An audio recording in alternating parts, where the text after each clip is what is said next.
Hey everybody, welcome to today's edition of Cowboys Chat from the Car. I'm your host as always, Ben Grimaldi.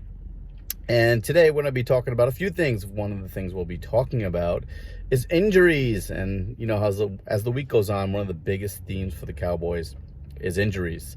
And there was some decent news on the injury front for the Cowboys with La'el Collins and Tyron Smith both being on the practice field. They were doing much more with the resistance bands, and they had helmets on, and they were in uniform, so they were on the field during the portion of practice which media is allowed to watch. So this is why we start with injuries, because this is huge news. If the Cowboys can get one or both of them back to play against the Eagles in a huge game that could tilt their season into a direction we don't want to go, or a direction that would take them even one game ahead of the Eagles for sure in the division, and maybe it propels them on back to the winning ways. So having those guys both on the field for the Eagles would be huge, and that's why we harp on injuries a little bit the last few days, because they're a big deal.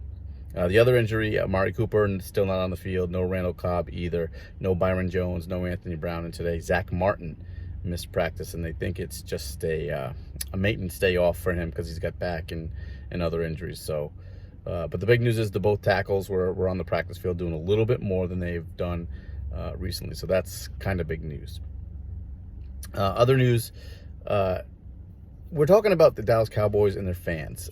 And this was brought up by a bunch of people that since the Cowboys fans are hot and cold and they're so negative and they're so positive, when the team is going bad, there's a lot of negative social media out there, Twitter and things like that. People tend to go a little bit crazier when the Cowboys are losing than when they're winning.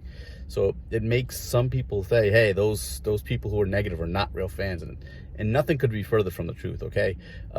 You can be a huge fan and be really down on the team and criticize them and be very worried about what's going on with the Cowboys and Jason Garrett and the offense and the defense not being aggressive enough. You can be very, very worried about that, but still be a big fan.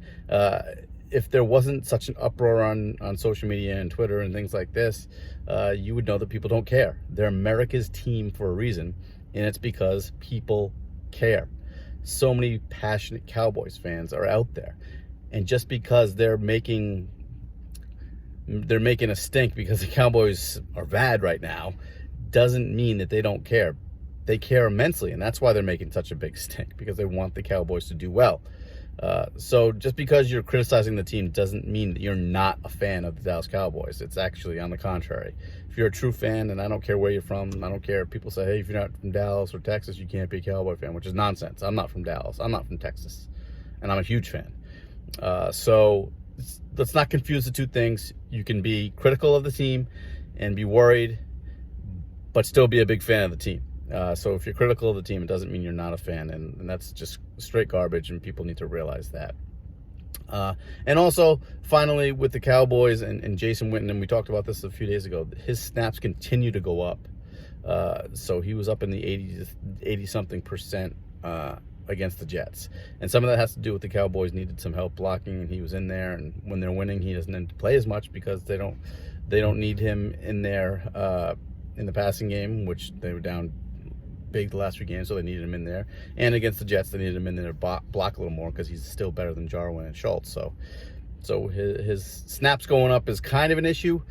Let's monitor that if the Cowboys are up in games and when they're winning games as opposed to when they're losing games, because I don't think the idea was to have Jason Witten up in 70 and 80% snaps. It should be right around 30 to 40%, and let's get Blake Jarwin more involved. So that's it for today's chat from the car. I'm your host, Ben Grimaldi. You can find me on Twitter at Ben Grimaldi, as well as writing for the Cowboys Wire and CowboysNation.com. Thanks, guys.